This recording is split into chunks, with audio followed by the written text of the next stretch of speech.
to lesson 1 of the Buckeye for Truth tutorial of learning how to play chess. I already have set up the board for everyone to learn the first basic piece, which is no other than the pawn. This piece, there's 8 of them. They both line up. One lines up on the second row on one end and symmetrically on the other end. First thing to know about the pawn is that they will only ever move in one direction. This pawn will only ever move this way on the board. It will never ever move backwards. No backwards. Same thing with this. This will move, oops, to where that was a mistake.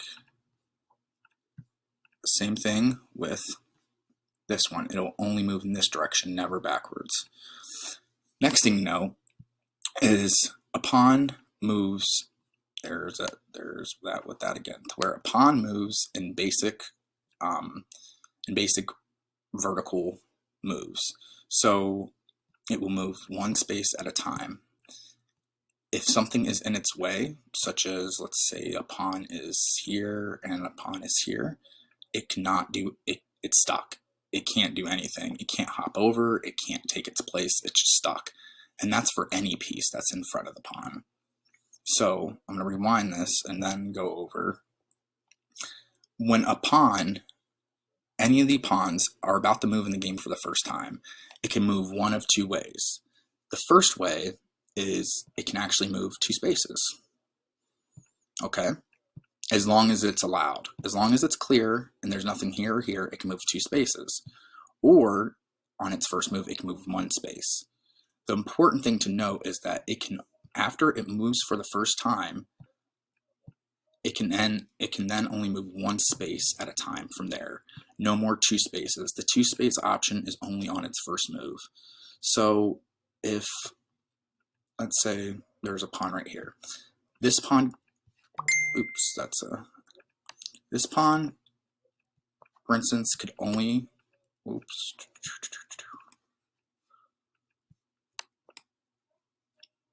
this pawn right here can only move 1 space. It can't move 2 and take it or anything like that. So how does a pawn actually it can take pieces? That is only going to be done diagonally, such as, let's say this was a setup here and it's white to move.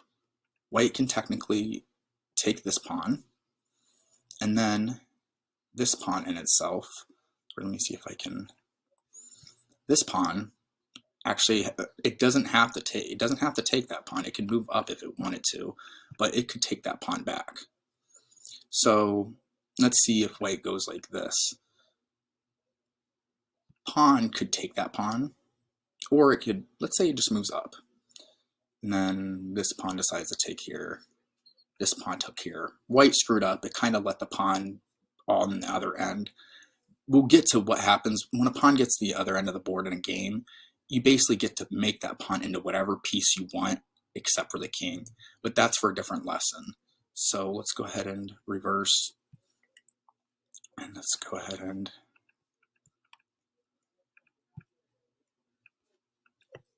I'm going to kind of do a little of a pawn game here. So let's just say pawn here, pawn here, pawn here. The goal being to take all the pawns or to get a pawn on the other side.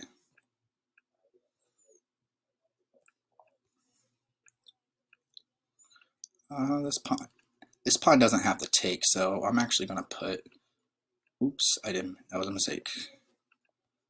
I'm actually going to put this pawn here. This pawn will take, pawn will take.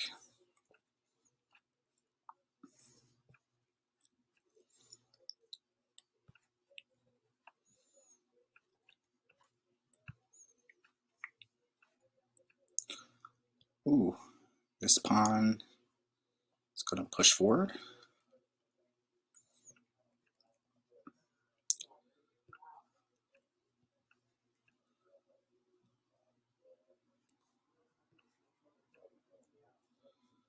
Now this gets a little tricky because he's going to push forward, and then he's going to push forward, Now this pawn has no choice but to, if this pawn moves, it's going to be taken. If it moves here, taken. Moves here, it's taken. But let's see how this plays out. Like, the only realistic move is here. Oops. Apologize. It takes. Boom, boom, boom, boom, boom, boom. Ultimately, the white gets at the end. So hopefully this is helpful with how pawns work. And then I will, if you feel comfortable, play around with the pawns and then get used to them, because they're one of the most key pieces in the game. As you learn more pieces, you'll learn the importance of the pawns in every aspect of the game. Thank you.